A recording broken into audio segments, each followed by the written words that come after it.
What's going on, everybody? John here with Mock Motorsport, and if you're tuning into this channel and you're watching this video right now, or if you watch some of our other videos, I just want to take this opportunity to personally thank you guys.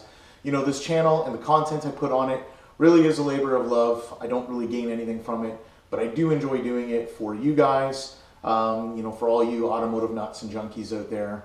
I know that when I'm bored and I'm looking to kill time, this is exactly what I do, and I just tune into YouTube and watch different channels. So that being said, I want to talk about today's video, and today we are going to talk about S2000 versus FRS BRZ. I was trying to do it in a really cool Japan anime kind of voiceover. That didn't really work out.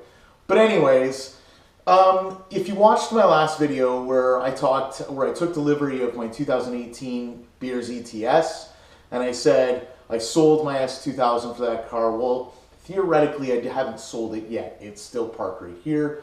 That being said, it is for sale and it is on the chopping block, and inevitably it's going to get sold. I talked a little bit and did some comparisons on the FRS BRZ versus the S2000.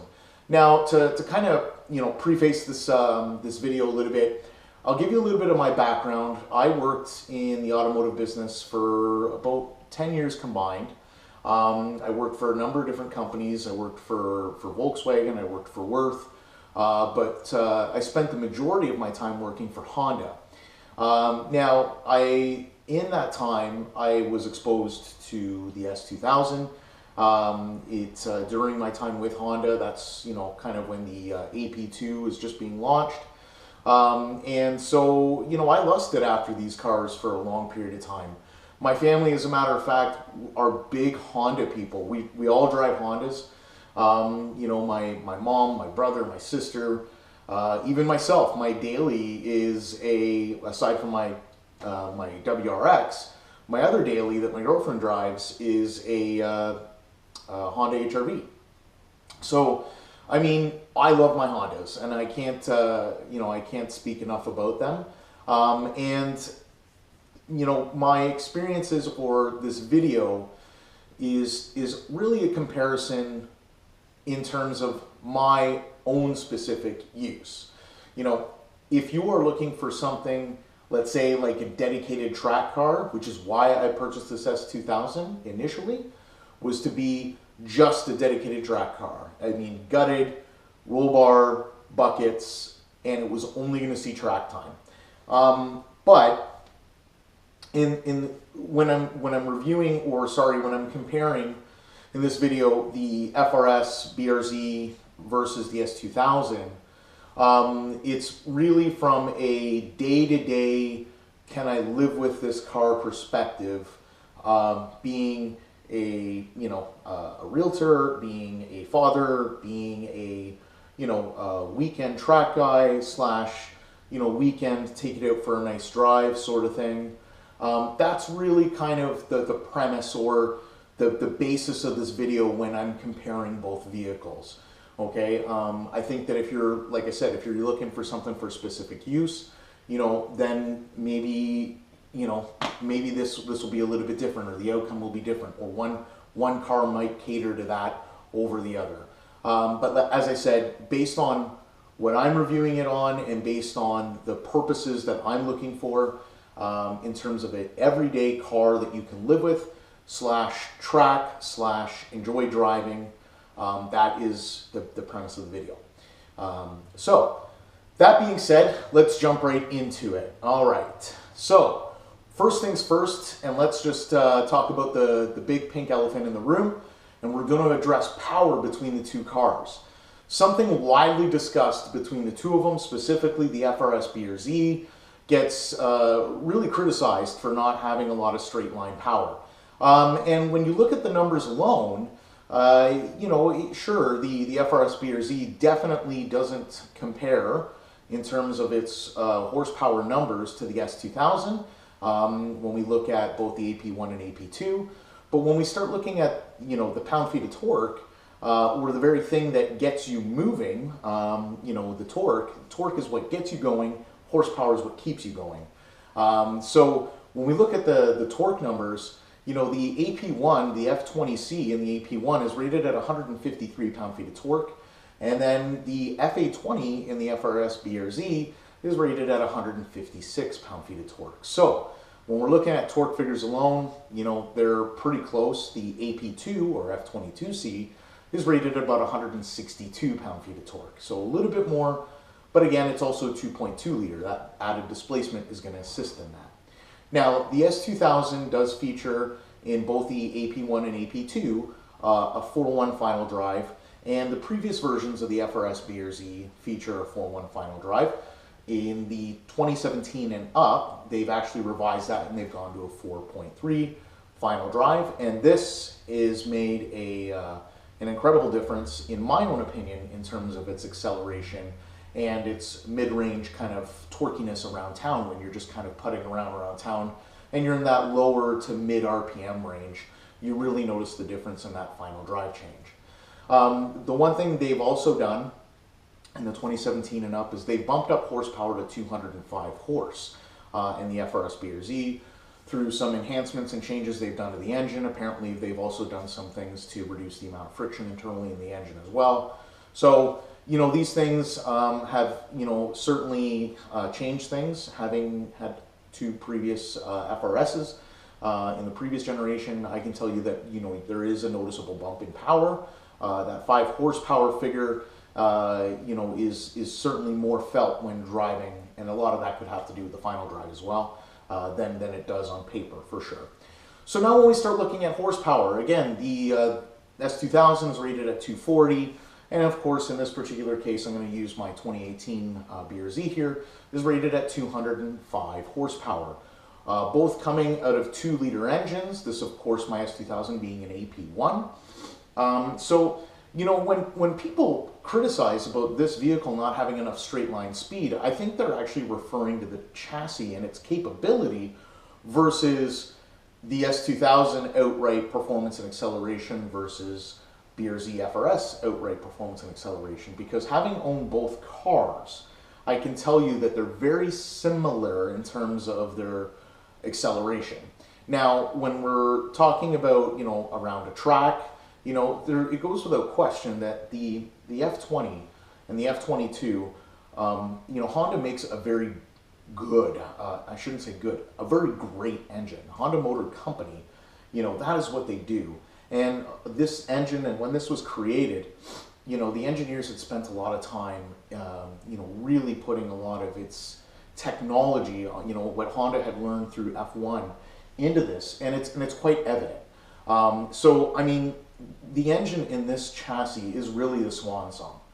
Unfortunately, the FA20, and I'm sorry Subaru, you know, you've done a great job with this, but it is not on the same level of this engine here.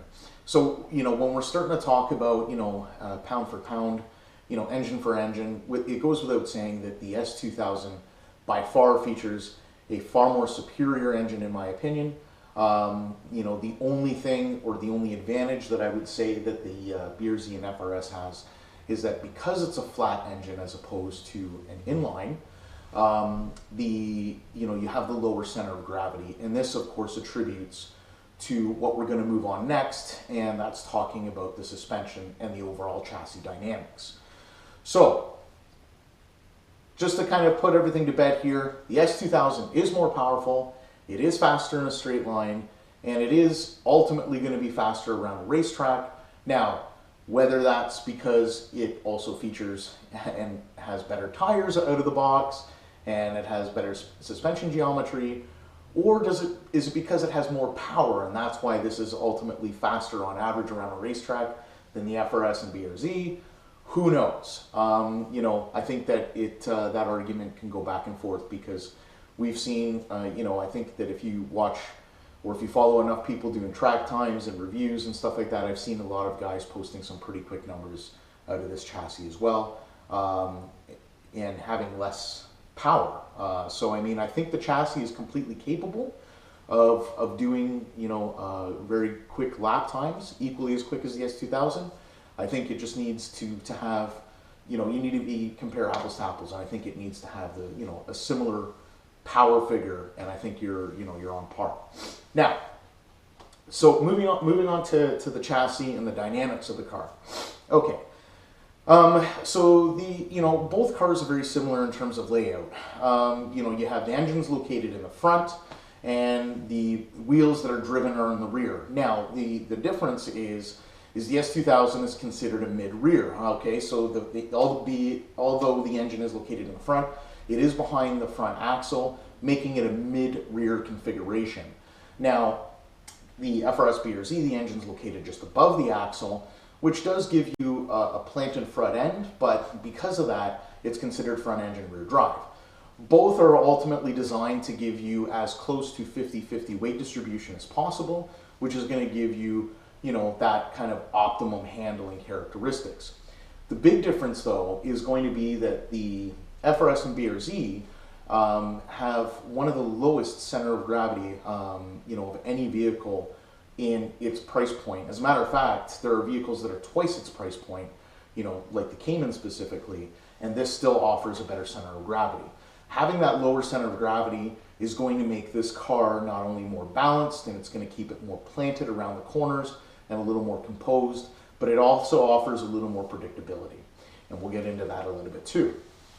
Now, in terms of the suspension layout and the geometry, very different. The S2000 features a double wishbone suspension. So if you can picture, wishbones, you've got that both front and rear, which, pushes the hubs as far out to the chassis as possible.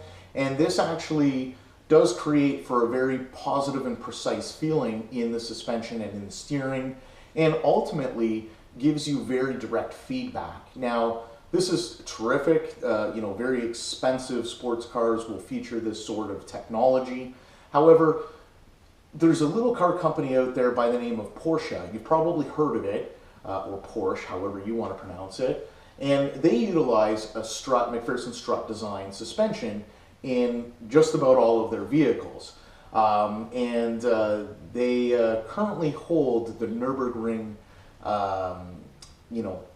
lap record in their GT2 with a strut-based suspension. So, is a double wishbone suspension better than a strut-based suspension? Yeah, I mean, maybe years ago, before we've come a long way in suspension technology, and I think it's fair to say that between chassis dynamics and suspension dynamics, a strut design can be as effective and can definitely perform as well. So the FRS BRZ features a front McPherson strut design, and in the rear you've got a multi-link suspension. So this keeps that rear end nice and nimble, and definitely keeps it very planted. And the front end, it keeps a very positive track with that McPherson strut. A very basic design, but it is, again, very functional, and it works, and it does it very well. Now, so when we start looking at the dynamics between the two, both handle very well, and I think the reason why the S2000 may have the advantage here, aside from the double wishbone suspension, is that the S2000, right out of the factory, features very adjustable suspension. You can adjust the camber, the caster, the toe. Everything is very adjustable in this car, right out of the factory. And I think that was great. And the engineers really did that deliberately to give the user, because this was really created to be a driver's car. So I think they did a really wonderful job there. The engineers knew what they were doing, and Honda really wanted to create something that you could take from the showroom right to the racetrack.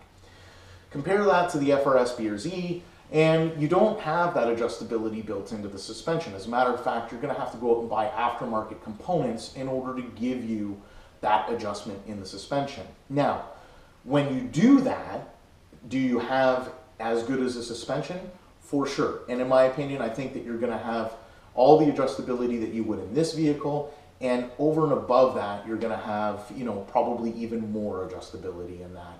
And by replacing those components, you're going to get higher quality components as a result of replacing those components.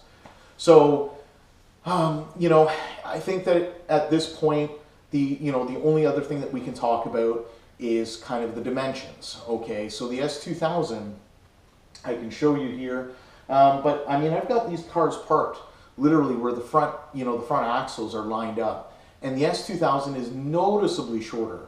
I mean, when you look at the rear axle, the front tires are parallel. When you look at the rear, the rear tire on the S2000 is so much further forward than the FRS BRZ, and it shows. The numbers are the numbers. The S2000 features a 94-inch wheelbase, or 94.5-inch wheelbase, and then of course the FRS BRZ features a 101-inch wheelbase. So this longer wheelbase is actually going to give you a vehicle that is going to offer more high-speed stability, which is important, especially if you're considering a track car. That high-speed stability is important. And the S2000s, specifically the AP1, are notorious for snap oversteer. So, I mean, and a lot of that has to do with the fact that you've got a mid-engine design and, of course, a very short wheelbase. The S2000 that does make an incredible autocross car because of that short wheelbase. But again, the FRS BRZ is also a very good car in that respect. Now we'll talk about width. The S2000 features on average just below a 60-inch width on the rear tires, whereas in the FRS BRZ is going to offer a 70-inch width. So you have almost a 10-inch width increase, and that shows in the cabin. I mean, even just sitting in both of these cars, two large adults don't fit very well in the S2000. As a matter of fact, I've got my bucket seat in there right now, and it hits the door card, and it's a very tight fit overall, whereas in the FRS BRZ, you've got a lot more room, you got more shoulder room in the car, and the car is noticeably wider. And of course, this width is going to attribute to a more planted vehicle on the road, on the highway, at highway speeds. Having that longer wheelbase is going to help with that for high-speed stability. But also at the track, these things are also going to be, an added benefit. So definitely some things to consider. And sorry, the one thing I really didn't touch, just talking about the chassis dynamics, and I just want to kind of bring that up, is this is a hard top versus a soft top. Now I've got the hard top on here, but if anybody has ever done a hard top conversion on their S2000, you'll know that it's squeaky and creaky, and it's annoying, and there's wind noise, and you can't replace a hard top. Now, if you're the type of person who absolutely loves a convertible and you need to have a convertible, and don't get me wrong, when I had the soft top, there was the occasional day where I didn't mind driving with the top down. But I mean, for the majority of the time, I do like having a hard top, and you can't beat the rigidity that the hard top does offer to the chassis. So I think that's another point where this chassis really does, is a much stiffer chassis. And then finally, we'll talk about the weight. Both vehicles come in at around 2,800 pounds. However, we'll get to that a little bit later, and when we talk about creature comforts and amenities, and we'll talk about the weight there. So when we start talking about the chassis and the handling and the dynamics of this vehicle, the S2000 features a very good setup with a double wishbone, very direct and precise feel. It does offer very direct and precise steering. I do find that it has a little bit of a dead spot on center when compared to the FRS BRZ, but this chassis has been known for having remarkable steering. And I do find that the steering in this chassis in the FRS BRZ is a lot sharper. The inputs are a lot better, and I do prefer it over the S2000. I also prefer the stability in the FRS and BRZ, having tracked both vehicles. I can honestly tell you that the FRS and BRZ is not only, in my opinion, a more predictable drive.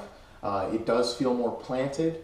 I feel that the ass end has a tendency to stay with you a little bit better in this platform than the S2000. And I think that, even when I look back at my 2014 FRS that was supercharged and I had all that additional power in it, and I would go for, a very spirited highway run, it was quite evident that the car felt at higher speeds, felt a lot more stable than that of the S2000. I've taken the S2000 at fairly quick highway speeds, and it definitely didn't feel as stable or as direct or planted as the FRS. And speaking of high speed, we'll talk a little bit about drag coefficients. You know, the FRS BRZ's got very, very little drag. A lot of that has to do with, you know, they did spend a good amount of time in R&D with the wind tunnel, you know, developing this vehicle and making it very aerodynamic and having very little drag coefficients. With the TS model specifically, they've added some additional aero bits. You know, they've added the side skirts, they've added the lip spoiler, but more specifically, they've added a rear adjustable spoiler as well. And, you know, they have the underbody paneling as well, which is going to, you know, create for more downforce. And the car does feel very planted. The S2000 is a very planted car as well, just not as planted as this.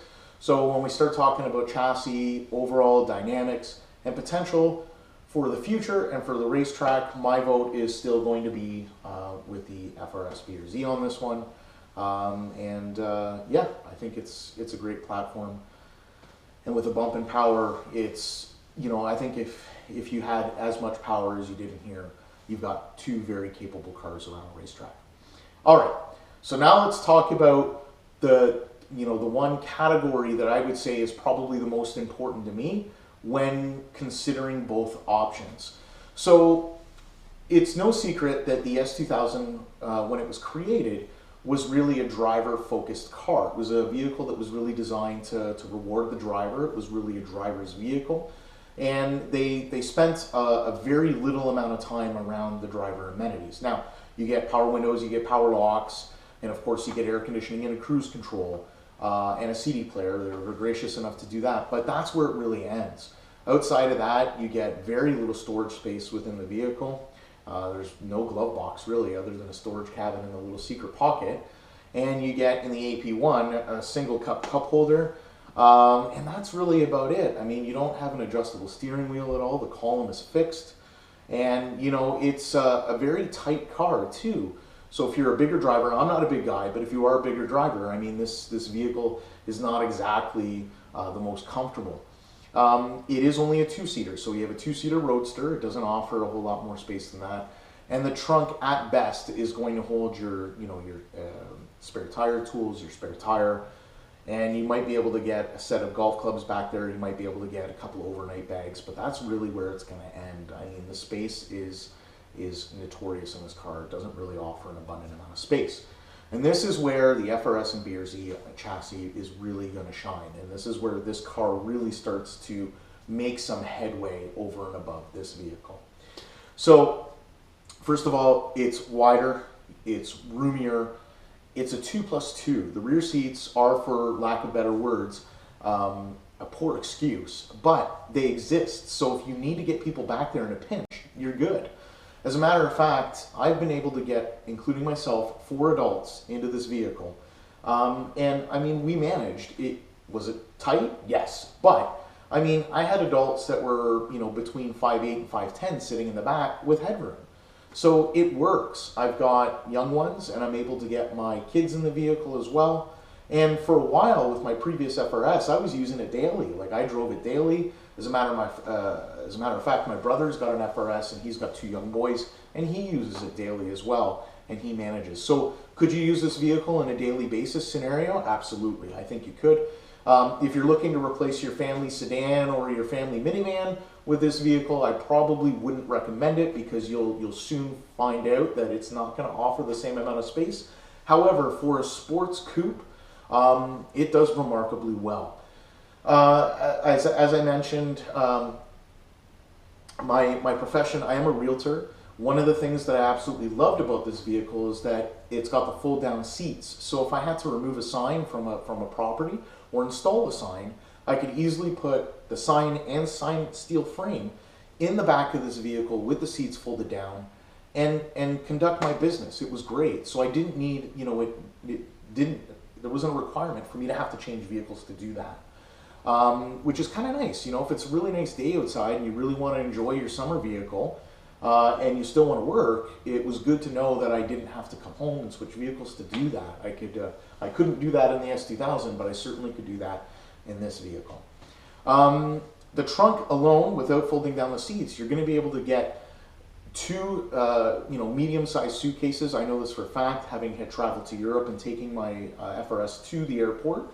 I was able to get a couple overnight bags or your carry-on bags and medium-sized suitcases in the vehicle without a problem. So again, it does offer a lot more storage and trunk space.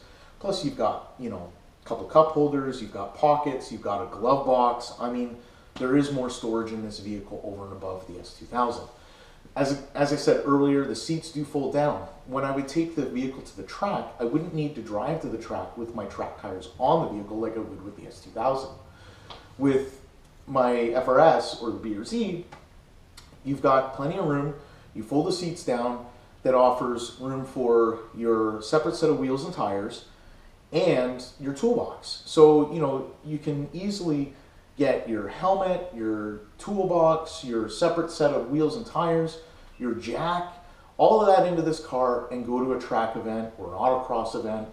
And that's another really good point. And one thing that I absolutely loved about this car, whereas with the S2000, you're really limited in space. The trunk would accommodate my toolbox, my helmet, and then the tires, my rims and tires, I'd have to drive to the event with them on, or I'd have to find another way to get them there.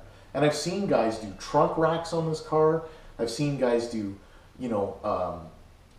like put tow hitches or trailer hitches on this car and tow a little trailer behind them.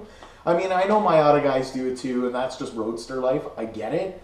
But I mean, when I consider I can do all of that without having to, to get a trailer and without having to put a hitch on the car, that kind of is a big point to me because of the fact that it has a hard top. So another point that you might want to consider.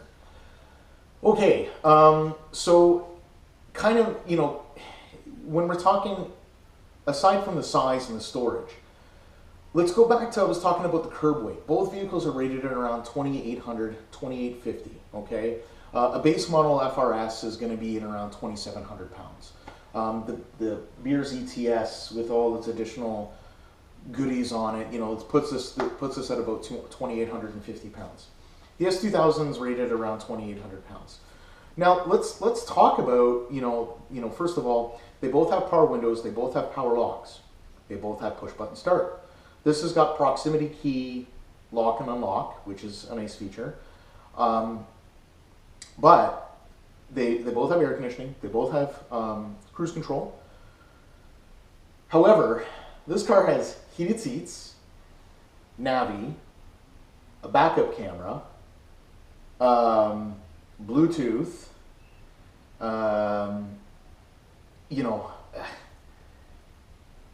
auto lights. When you consider the fact that these vehicles weigh approximately the same amount of weight, and all the additional dual zone climate control, and all the additional added tech features you get with this car. And look, okay, I get this car is also 16 years old, so I get that it's ignorant to expect or ignorant to assume that they were going to put that stuff in there. So I understand that, but when I'm looking at, if you're here today in 2018 and you're considering in buying a sports car or a weekend car, these are things you need to consider, because dollar for dollar, a used AP1 that's clean, that hasn't been molested, that's a 1 or 2 owner car, is still going to run you with low miles, is still going to run you in upwards of the low to mid 20s. As a matter of fact, I've seen a couple of AP2s because I've got this listed, and I was just kind of looking around to see what else was out on the market. I saw a couple of AP2s with low miles in the 40s. Okay, now I'm in Southern Ontario, Canada, and they're a hard to come by car. Inexpensive ones tend to be a rebuilt or branded title. And they tend to be a little rough, and they might have a long, lengthy history of owners. But if you're looking for an S2 for less than $20,000 where I live, that's kind of what you want to expect. But if you're looking for a clean example, an AP1 or an AP2, you're going to be between, comfortably between $20,000 to $40,000. So when you're, again, when you're considering purchasing a weekend car, slash toy, slash track car, slash, you name it, these are things to consider. And that is why I ultimately stopped moving forward with this and ultimately bought this, because after I purchased this vehicle and started buying the parts that I wanted to put into it, I said to myself, I mean, I could buy one of these. And I bought one of these because, and then I'm obviously going to sell this and that money is going to go to this. But, when you consider, the resale value of for instance, a first model year FRS or a first model year BRZ, a first model year BRZ premium with nav, or Sport Tech maybe, with nav, heated seats, and dual zone climate control, you're looking at $16,000-$17,000 where I live. That's for a 2013, with reasonable miles on it. I would say, 60,000 miles or 100,000 kilometers. I'm asking 17,000 for this AP1 2002 S2000 over here that doesn't have nearly, near the same amenities that car, and it's also a much older car. So, when you start thinking of those things, pound for pound, dollar for dollar, and I get, look, these are a back to basic car that was really designed to offer, that kind of, and reward the driver and to offer that, that driver, overall experience and that fun factor. But we live in a day and age with tech, and we've become so accustomed to it. And as much as I love how raw the S2000 is, because it really is raw, I wasn't expecting those features when I bought this. I bought this entirely for its rarity and because I love the platform and I love the chassis. I didn't buy it for nav. I didn't buy it for the heated seats. I definitely didn't buy it for the backup camera. But it's there and it's included. And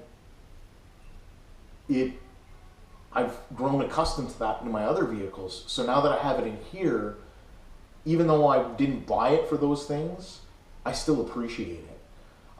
So yeah, I mean, if you want something raw and you want something that, really doesn't offer a whole lot of creature comforts, then, go buy yourself like a 67 Mustang or something. Like, I don't know, right? Or, like a, 80s, an 86 GTI. Those are pretty raw. So I don't know. I mean, like, we live in a day and age with tech and we've become so accustomed to it. And I hate to say that in my weekend car, the one that I'm supposed to have fun in, hey, it's got Apple CarPlay. That's kind of cool. And even though it's meant to reward me and be a driver's car, and the majority of the time I'm going to spend in this car is going to be driving it and enjoying and that drive, I'm still going to appreciate all its tech. I'm going to really appreciate all of that stuff because it's already in there. So you may as well just enjoy it and appreciate it. So again, when we start looking at these things, it really becomes difficult to outlook or overlook, the advantages that this particular chassis offers. So again, to kind of circle back and a recap on, this entire video, for all the S2000 fanboys out there, look, I'm a fan. I love the S2000. This is my second one. They're a great car, but for my specific purpose, for somebody who wants to have a weekend car, who wants to be able to occasionally take it during the week, if I want to go, use it for work or whatever the case may be, if I'm in a pinch and I need to grab my little guy from school, I want to be able to do that, and I can't do it in this car. And it really starts to limit its availability. It really starts to limit how frequently I can use this vehicle. And the idea of having so much money tied up into a vehicle that is really only going to see, less than 2 handfuls of opportunities to be driven throughout our entire season, because where I live, we spend, probably 5 months where these, where our toys are parked because of the winter and the cold and the snow and the road salt. So when you consider that you've only got really 7 available months, or 6 available months to drive and enjoy your toy, you want to be able, in my opinion anyway, you want to be able to do that as frequently and as often as possible. And from a day-to-day perspective, from an everyday slash a car that's still capable on the racetrack. And I really want to emphasize that because, I know that the S2000 is a remarkable car around the track, but I do think that, not enough credit is given to this chassis and its ability around a racetrack. And there are plenty of quick ones, behind the wheel of the right driver out there that have done well. And I know from my own experience, having my FRS, my previous FRS, and having it out at several lapping events, I was doing, very quick lap times. I was giving Caymans a run for their money. And ultimately, I was having fun. And that's what it boiled down to. I think that was the most important thing. I was able to drive to the track. I was able to bring all of my equipment in the same vehicle to the track. I was able to run a number of lapping sessions throughout the day, drive the vehicle home, and then pick up my little guy in the same vehicle and go out for ice cream later. And I can't say that I could do all of that in this car. So when we start looking at that, that is how I've come to conclude, in my own opinion, that for that purpose and for that mindset of use, this is a hard to beat value. And I think that if you're in the market for a sports coupe, whether you're young or you're, kind of a mid-aged, man or woman who's looking for a fun weekend car, but still something practical that you can use on a regular basis, even drive in the winter if you choose to. I think when you start looking at, pound for pound, dollar for dollar, especially with what the resale of these are going for right now, I think this is a better value. And I mean, when we're talking about value and we're talking about everything kind of encompassed into one, it's hard to beat it. It's really hard to beat it, in my opinion. So again, for all you S2000 fanboys, this is, certainly not a knock on the S2000. It is a remarkable and great car. It does serve, its purpose. It is a very capable car. I don't want anybody to think that I'm hating on the car by any means. It's just my opinion in terms of, a day-to-day car. And I think that that's hard. I think you're going to, even the most, the purest S2000 owner is going to have a hard time, justifying or comparing and trying to say that it's equally as convenient and as capable as being a daily driver in that respect, in terms of its comfort and convenience and everything else. So as an overall package, that's pretty much where I'm getting at. So anyways, thank you for watching. I know that this was probably a very long-winded video. I'm going to try to edit it so it's probably not as long as it seems. But again, please leave your comments below. Be kind. You might agree with me, maybe you disagree with me, and that's okay too. Everybody's entitled to their opinion. It is the internet after all, and nobody said it was a kind place. So by all means, I hope you enjoyed, and thanks for watching. Take care.